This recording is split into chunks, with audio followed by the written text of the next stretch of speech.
O conto a seguir foi postado especialmente aos que possuem alguma limitação à leitura, tais como os deficientes visuais, os idosos, os dislexos, entre outros.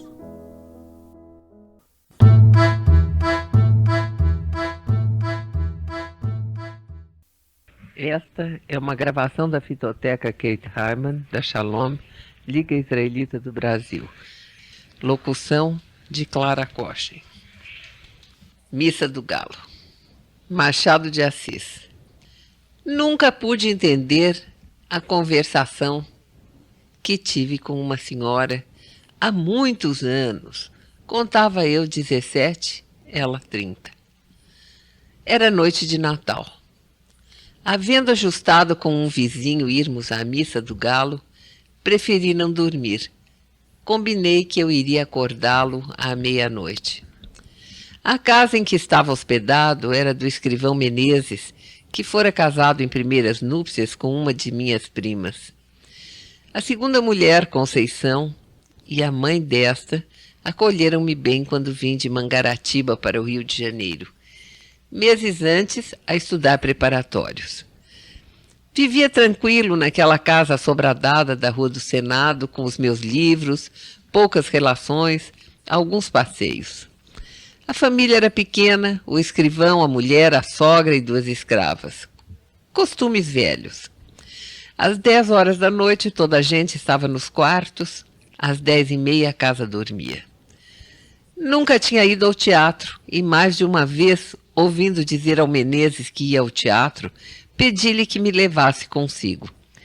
Nessas ocasiões, a sogra fazia uma careta e as escravas riam à socapa. Ele não respondia. Vestia-se, saía e só tornava na manhã seguinte. Mais tarde é que eu soube que o teatro era um eufemismo em ação. Menezes trazia amores com uma senhora separada do marido e dormia fora de casa uma vez por semana. Conceição padecera a princípio com a existência da comborça, mas, afinal, resignara-se e acostumara-se e acabou achando que era muito direito. Boa Conceição. Chamavam-lhe a Santa. E fazia jus ao título tão facilmente suportava os esquecimentos do marido. Em verdade, era um temperamento moderado, sem extremos, nem grandes lágrimas, nem grandes risos. No capítulo de que trato, dava para maometana. Aceitaria um harém com as aparências salvas. Deus me perdoe se a julgo mal. Tudo nela era atenuado e passivo. O próprio rosto era mediano, nem bonito, nem feio. Era o que chamamos uma pessoa simpática. Não dizia mal de ninguém, perdoava tudo. Não sabia odiar, podia ser até que não soubesse amar. Naquela noite de Natal foi o escrivão ao teatro. Era pelos anos de 1861 ou 1862. Eu já devia estar em Mangaratiba em férias, mas fiquei até o Natal para ver a missa do Galo na corte. A família recolheu-se à hora do costume. Eu meti-me na sala da frente, vestido e pronto. Dali passaria ao corredor de entrada e sairia sem acordar ninguém. Tinha 3 chaves à porta. Uma estava com o escrivão, eu levaria outra, a terceira ficava em casa. Mas, senhor Nogueira, que fará você todo esse tempo? Perguntou minha mãe de Conceição. Leio, dona Inácia. Tinha comigo um romance, Os 3 Mosqueteiros, velha tradução, creio, do Jornal do Comércio. Sentei-me à mesa que havia no centro da sala e, à luz de um candeeiro de querosene, enquanto a casa dormia, trepei mais uma vez ao cavalo magro de D'Artagnan e fui-me às aventuras. Dentro em pouco, estava completamente ébrio de Dumas. Os minutos voavam, ao contrário do que costumam fazer quando são de espera. Ouvi bater 11 horas, mas quase sem dar por elas, um acaso. Entretanto, um pequeno rumor que ouvi dentro veio acordar-me da leitura. Eram uns passos no corredor que ia da sala de visitas à de jantar.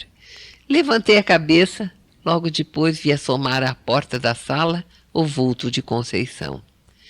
Ainda não foi? Perguntou ela. Não fui. Parece que ainda não é meia-noite. Que paciência! Conceição entrou na sala, arrastando as chinelinhas da alcova. Vestia um roupão branco mal apanhado na cintura. Sendo magra, tinha um ar de visão romântica, não disparatada com o meu livro de aventuras. Fechei o livro. Ela foi sentar-se na cadeira que ficava defronte de mim, perto do canapé. Como eu lhe perguntasse se havia acordado sem querer, fazendo barulho, respondeu com presteza. Não, qual? Acordei por acordar.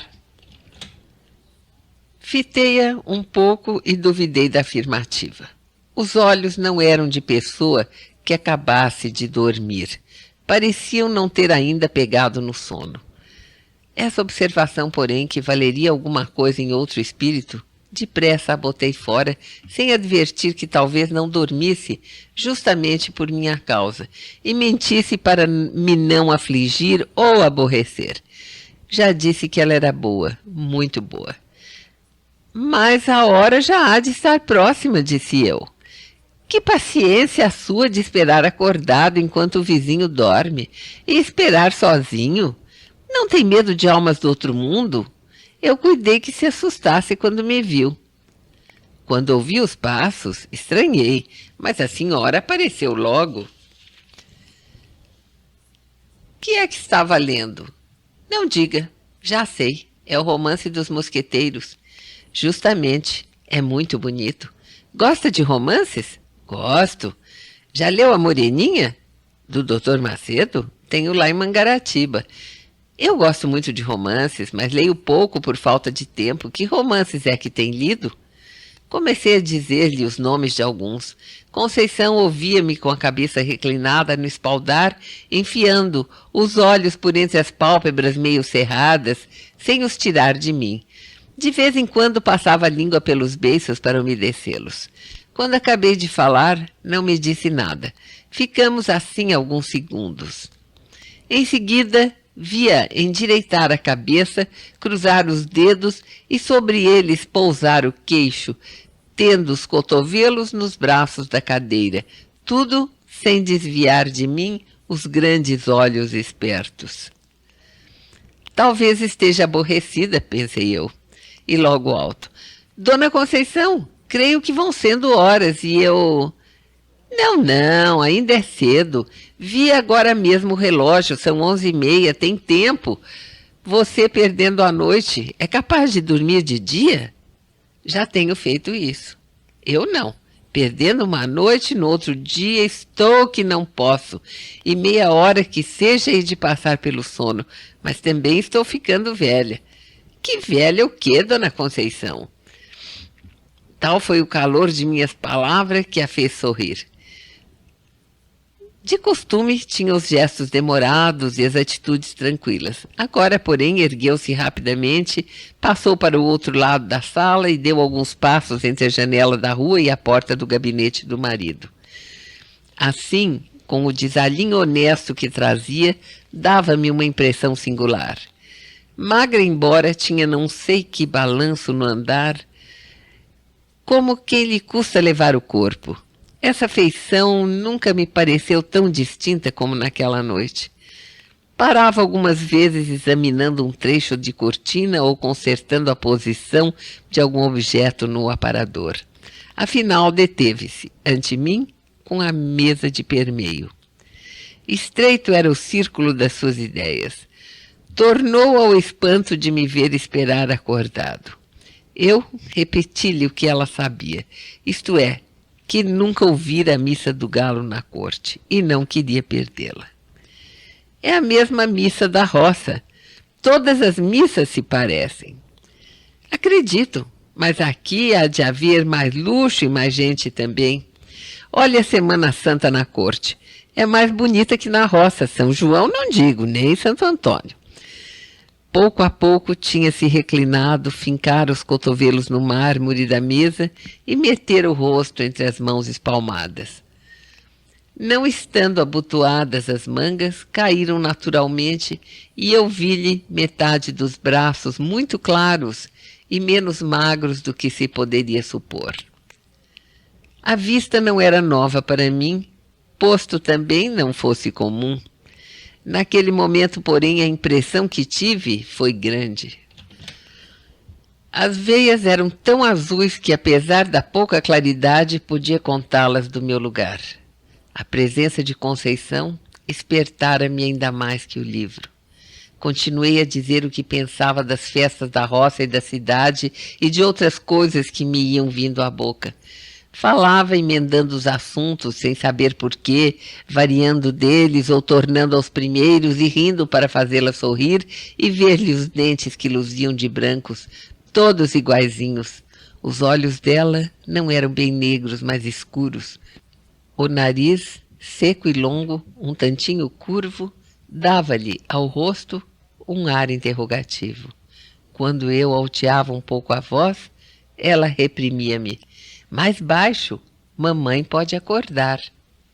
E não saía daquela posição que me enchia de gosto, tão perto ficavam as nossas caras. Realmente não era preciso falar alto para ser ouvido. Cochichávamos os dois, eu mais que ela, porque falava mais. Ela, às vezes, ficava séria, muito séria, com a testa um pouco franzida. Afinal, cansou. Trocou de atitude e de lugar. Deu volta à mesa e veio sentar-se do meu lado no canapé. Voltei-me e pude ver, a furto, o bico das chinelas. Mas foi só o tempo que ela gastou em sentar-se. O roupão era comprido e cobriu-as logo. Recordo-me que eram pretas. Conceição disse baixinho. Mamãe está longe, mas tem o sono muito leve. Se acordasse agora, coitada, tão cedo não pegava no sono. Eu também sou assim. O quê? Perguntou ela, inclinando o corpo para ouvir melhor. Fui sentar-me na cadeira que ficava ao lado do canapé e repeti-lhe a palavra. Riu-se da coincidência. Também ela tinha o sono leve. Éramos 3 sonos leves. Há ocasiões em que sou como mamãe. Acordando, custa-me dormir outra vez. Rolo na cama à toa. Levanto-me, acendo vela, passeio, torno a deitar-me e nada. Foi o que lhe aconteceu hoje. Não, atalhou ela. Não entendi a negativa. Ela pode ser que também não entendesse. Pegou das pontas do cinto e bateu com elas sobre os joelhos. Isto é, o joelho direito, porque acabava de cruzar as pernas. Depois referiu-se uma história de sonhos e afirmou-me que só tivera um pesadelo em criança. Quis saber se eu os tinha. A conversa reatou-se assim lentamente, longamente, sem que eu desse pela hora nem pela missa. Quando eu acabava uma narração ou uma explicação, ela inventava outra pergunta ou outra matéria e eu pegava novamente na palavra. De quando em quando reprimia-me. Mais baixo, mais baixo. Havia também umas pausas. 2 outras vezes pareceu-me que havia dormir, mas os olhos cerrados por um instante abriam-se logo, sem sono nem fadiga, como se ela os houvesse fechado para ver melhor. Uma dessas vezes creio que deu por mim embebido na sua pessoa e lembra-me que os tornou a fechar. Não sei se apressada ou vagarosamente. Há impressões dessa noite que me aparecem truncadas ou confusas. Contradigo-me e atrapalho-me. Uma das quais ainda tenho frescas é que, em certa ocasião, ela, que era apenas simpática, ficou linda. Ficou lindíssima. Estava de pé, os braços cruzados. Eu, em respeito a ela, quis levantar-me. Não consentiu. Pôs uma das mãos no meu ombro e obrigou-me a estar sentado. Cuidei que ia dizer alguma coisa, mas estremeceu como se tivesse um arrepio de frio. Voltou as costas e foi sentar-se na cadeira onde me achara lendo. Dali relanceou a vista pelo espelho que ficava por cima do canapé. Falou de 2 gravuras que pendiam da parede. Estes quadros estão ficando velhos. Já pedi a Chiquinho para comprar outros. Chiquinho era o marido. Os quadros falavam do principal negócio deste homem. Um representava Cleópatra, não me recordo o assunto do outro, mas eram mulheres. Vulgares ambos. Naquele tempo não me pareciam feios. São bonitos, disse eu. Bonitos são, mas estão manchados. E depois, francamente, eu preferia 2 imagens, 2 santas. Estas são mais próprias para a sala de rapaz ou de barbeiro. De barbeiro? A senhora nunca foi à casa de barbeiro. Mas imagino que os fregueses, enquanto esperam, falam de moças e namoros e, naturalmente, o dono da casa alegra a vista deles com figuras bonitas. Em casa de família é que não acho próprio. É o que eu penso. Mas eu penso muita coisa assim esquisita. Seja o que for, não gosto dos quadros. Eu tenho uma Nossa Senhora da Conceição, minha madrinha, muito bonita, mas é de escultura. Não se pode pôr na parede, nem eu quero. Está no meu oratório. A ideia do oratório trouxe-me a da missa. Lembrou-me que podia ser tarde e quis dizê-lo. Penso que cheguei a abrir a boca, mas logo a fechei para ouvir o que ela contava com doçura, com graça, com tal moleza que trazia preguiça à minha alma e fazia esquecer a missa e a igreja. Falava das suas devoções de menina e moça. Em seguida, referia umas anedotas de baile, uns casos de passeio, reminiscências de Paquetá, tudo de mistura quase sem interrupção. Quando cansou do passado, falou do presente, dos negócios da casa, das canseiras, de família, que lhe diziam ser muitas antes de casar, mas não eram nada. Não me contou, mas eu sabia que casara aos 27 anos. Já agora não trocava de lugar, como a princípio, e quase não saíra da mesma atitude.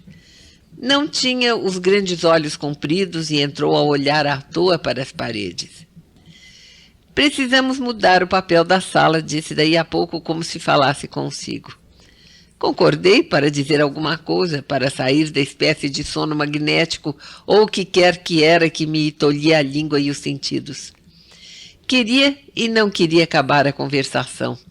Fazia esforço para arredar os olhos dela e arredava-os por um sentimento de respeito, mas a ideia de parecer que era aborrecimento quando não era, levava-me os olhos outra vez para Conceição. A conversa ia morrendo. Na rua, o silêncio era completo. Chegamos a ficar por algum tempo, não posso dizer quanto, inteiramente calados. O rumor único e escasso era um roer de camundongo no gabinete, que me acordou daquela espécie de sonolência. Quis falar dele, não achei modo. Conceição parecia estar devaneando. Subitamente ouvi uma pancada na janela do lado de fora e uma voz que bradava: "Missa do Galo! Missa do Galo!" "Aí está o companheiro", disse ela levantando-se. "Tem graça. Você é que ficou de acordá-lo, ele é que vem acordar você. Vá que hão de ser horas. Adeus." "Já serão horas?" perguntei. "Naturalmente." "Missa do Galo!" repetiram de fora, batendo. "Vá, vá, não se faça esperar. A culpa foi minha. Adeus, até amanhã." E com o mesmo balanço do corpo, Conceição enfiou pelo corredor, dentro, pisando mansinho. Saí à rua e achei o vizinho que esperava. Guiamos dali para a igreja. Durante a missa, a figura de Conceição interpôs-se mais de uma vez entre mim e o padre. Fique isto à conta dos meus 17 anos. Na manhã seguinte, ao almoço, falei da missa do Galo e da gente que estava na igreja, sem excitar a curiosidade de Conceição. Durante o dia, achei-a como sempre, natural, benigna, sem nada que eu fizesse lembrar a conversação da véspera. Pelo ano bom, fui para Mangaratiba. Quando tornei ao Rio de Janeiro em março, o escrivão tinha morrido de apoplexia. Conceição morava no Engenho Novo, mas nem a visitei, nem a encontrei. Ouvi mais tarde que casara com o escrevente juramentado do marido. Para ler este conto, acesse www.poeteiro.com.